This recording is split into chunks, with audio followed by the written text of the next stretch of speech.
Καλησπέρα παιδιά, καλώς ήρθατε σε ένα καινούργιο βίντεο. Στο σημερινό βίντεο, όπως έχετε δει και από το τίτλο, είμαστε στη Θεσσαλονίκη. Οπότε πάμε πολύ γρήγορα να κάνουμε το tour της πόλης. Έχουμε πάρα πολλά πράγματα να κάνουμε. Φύγαμε. Λοιπόν παιδιά, είμαστε εδώ πίσω μπροστά βασικά από το άγαλμα του Ελευθέρου Βενιζέλου. Και ήρθε η ώρα να δοκιμάσουμε φραπεδάκι, τον καφέ που φημίζεται εδώ στη Θεσσαλονίκη. Μέτριος είναι, όπως ακριβώς που είναι το καφέ. Να δοκιμάσουμε και να βαθμολογήσουμε. Παιδιά, νομίζω ότι όντως είναι ο καλύτερος καφές. Ο καλύτερος φραπές βασικά είναι στη Θεσσαλονίκη. 9,4 στα 10. Εξαιρετικός. Το καλό στην πόλη της Θεσσαλονίκης είναι ότι έχει παντού μέρη για βόλτα.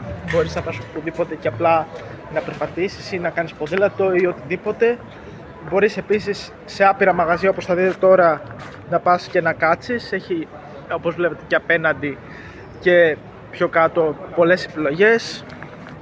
Έχει επίσης πολλές επιλογές για σουβενίρ, τα οποία θα τα αξιοποιήσουμε σε λίγο, γιατί είναι Κυριακή και δεν ξέρουμε τι ώρα κλείνουν, οπότε πρέπει να προλάβουμε. Και φύγαμε γιατί έχουμε πολλά ακόμα να κάνουμε.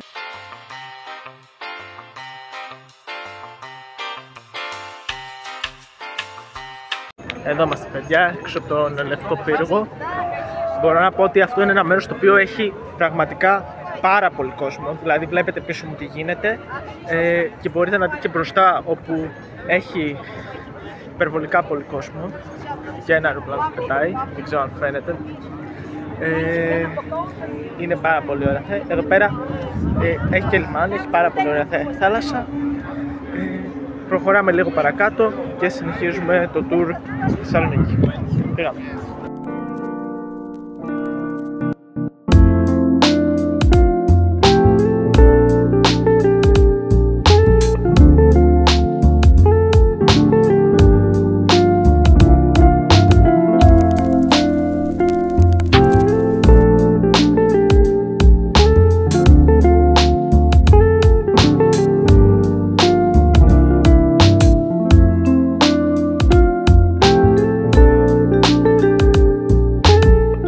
Πέρα περάσαμε το Λευκό Πύργο και σιγά σιγά κατευθυνόμαστε προς το άγαλμα του Μεγάλου Αλεξάνδρου, ένα από τα μεγαλύτερα αξιοθέατα της Θεσσαλονίκης. Πραγματικά από κοντά είναι το κάτι άλλο. Είναι κάτι που οποιοδήποτε επισκεφτεί στη Θεσσαλονίκη αξίζει σίγουρα να περάσει μια βόλτα από εδώ.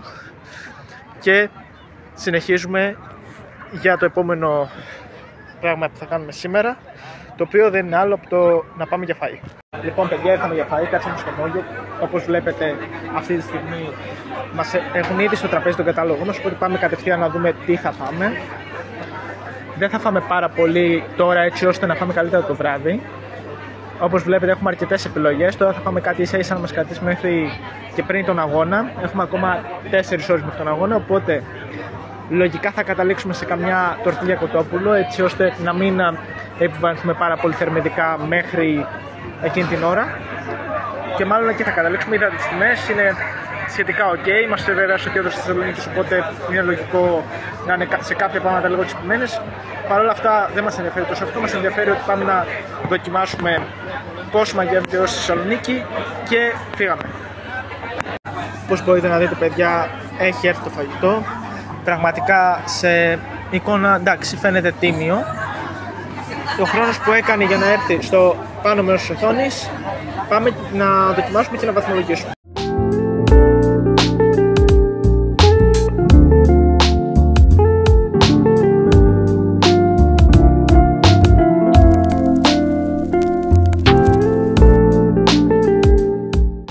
Και ώρα της δοκιμής, πάμε να δοκιμάσουμε και να βαθμολογήσουμε.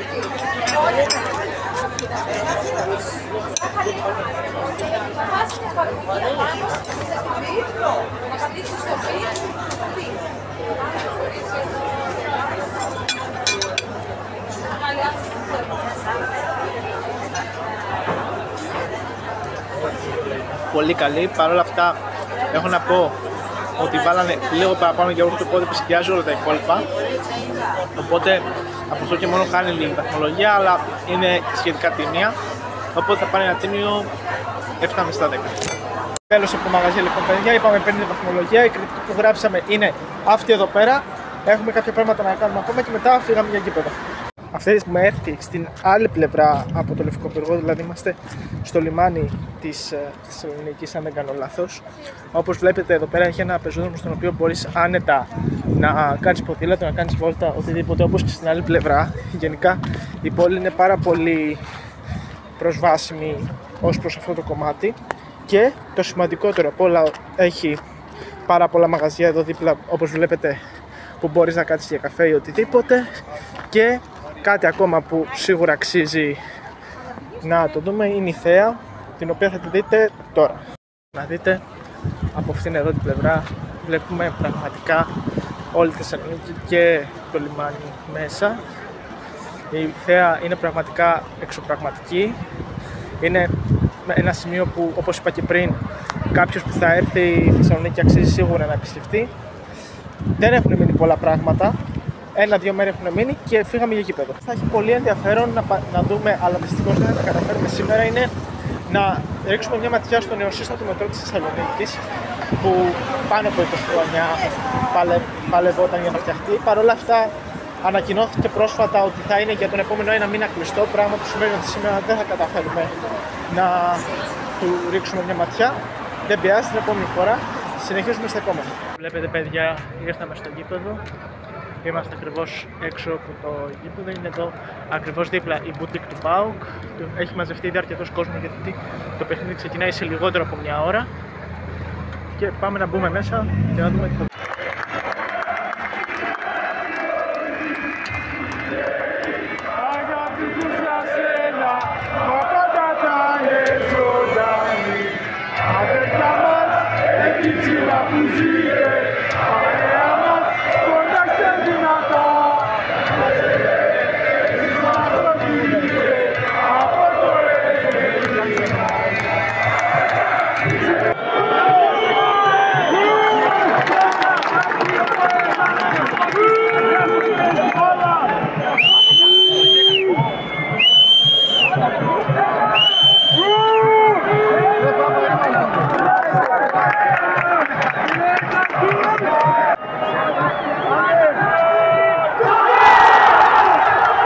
Στο γήπεδο έχει πάρα πολύ θόρυβο, οπότε τα λέω εδώ πάρα πολύ γρήγορα. Για μένα, όπως είδα το παιχνίδι, συνοπτικά οι δύο ομάδες είχαν από ένα ημίχρονο. Ο Ολυμπιακός ουσιαστικά κατέβηκε μόνο στο πρώτο ημίχρονο, γιατί ο ΠΑΟΚ δεν μπορούσε να κάνει τυπά μικρό. Το δεύτερο ημίχρονο έγινε το ακριβώς το αντίθετο. Ο ΠΑΟΚ πήγε πολύ δυνατά και περιόρισε πάρα πολύ τον Ολυμπιακό. Πέτυχε 2 γκολ, έκανε την ανατροπή, πήρε και την νίκη. Τώρα υπάρχει διακοπή για τις εθνικές, οπότε δεν ξέρουμε σε τι κατάσταση θα επανέλθουν οι ομάδες. Παρ' όλα αυτά, το σίγουρο είναι ότι έχει μπει φωτιά στο πρωτάθλημα. Βλέπουμε. Αυτό ήταν το βίντεο λοιπόν, παιδιά. Like αν σας αρέσει το βίντεο, subscribe και κουδουνάκι για να ενημερώνεστε κάθε φορά που ανεβαίνει καινούριο βίντεο. Comment να μου πείτε τη γνώμη σας, share να το δείξετε στους φίλους σας και τα λέμε στο επόμενο βίντεο. Μέχρι τότε, γεια χαρά.